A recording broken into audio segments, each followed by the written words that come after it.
అది ముంగిస, మామూలు ముంగిస కదయ్య, సాక్షాత్తు జమదగ్ని మహర్షి అన్నాడు. ఆయన ఎందుకు ముంగిస అయ్యాడు? ఇదేమిటిది? తినగా ఉండక అయ్యాడు. గ్రహస్థితి. ఒక్కోసారి శాంతగుణం కూడా ఇబ్బంది పెడుతుందండి. భృగువంశీయులు క్రోధానికి ప్రసిద్ధి. జమదగ్ని అంటే పరశురాముడు సరే. ఆ స్థితిలో జమదగ్ని ఒకసారి తండ్రికి పితృకార్యం చేస్తున్నాడు, ఆబ్దికం పెడుతున్నాడు. దానికోసం ప్రత్యేకంగా గోక్షీరం పిండి స్వయంగా చాలా పరిశుద్ధంగా ఓ కుండలో పెట్టి ఓ పాత్రలో అక్కడ పెట్టారు. దాన్ని క్షీరపాత్ర అనట్లేదు, వాళ్ళు హోమపాత్ర అంటున్నారు ఏకంగా. అంటే ఎవరూ ముట్టుకోవద్దని జాగ్రత్త పెట్టారు. ఈలోపు విచిత్రంగానండి, ఈయన పరీక్షించడానికి అన్నట్టుగా కామం, క్రోధం, లోభం, మోహం అనేవి కూడా కొన్ని ఆకారాలు ధరించి ఉంటాయిటండి. క్రోధభూతం, దానికి ఆలోచన వచ్చింది. చూద్దాం అసలు వీళ్ళ కోపం ఎక్కువ అంటారు, ఏం చేద్దాం. అదేదో గాలి రూపంలో వచ్చినట్టు వచ్చి ఆ కుండను తోసేసింది. ఆ పాలన్నీ ఉలికిపోయాయి. ఈయన ఇలా చూసి గ్రహించేశాడండి.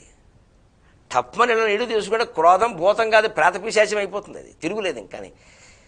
దానికి ఏం తెలుసు, గాలి, అన్నిటికీ కోపాలు పోని. మనకి యోగం లేదు, పితృదేవతలను క్షమించమని వేడుకుందాం, మళ్ళీ పాలు పిండి తెచ్చుకుందాం అనుకునే లోపు అది గడగడలాడింది. అమ్మో, ఈయన శాంతంగా ఉన్నాడు కానీ ఏమో ఎవరో వచ్చి రెచ్చగొట్టేస్తారు. ఏ ఉదంకుడు లాంటి కూడా వస్తాడు, రెచ్చగొట్టేస్తాడు, మళ్ళీ సర్పయాగం అంటాడు అని వెంటనే వచ్చేది ఈ రూపం ధరించి, మహర్షి క్షమించు నేను పొరపాటు చేశానంటే, నువ్వేం చేస్తావు, ఏదో చేసావులే, నీ బుద్ధి అలా ఉంది, ఏం చేస్తావు, ఇప్పుడు నేను శపిస్తే నాకేమిటి వస్తుంది, వెళ్ళు, ముందు నాకు పితృకార్యానికి ఆలస్యం అవుతుంది, నేను ఏదో చేసుకుంటా, నా మనస్సును పక్కకి లాక్కో అన్నాడండి. మనం అందరం పితృకార్యాలు చేస్తున్న వాళ్ళం, తల్లిదండ్రులను తలుచుకుంటున్న వాళ్ళం గుర్తుపెట్టుకోవాలి. శ్రద్ధగా చేయాలని నాకు శ్రద్ధ లోపిస్తుందని వెళ్ళిపోమన్నాడండి.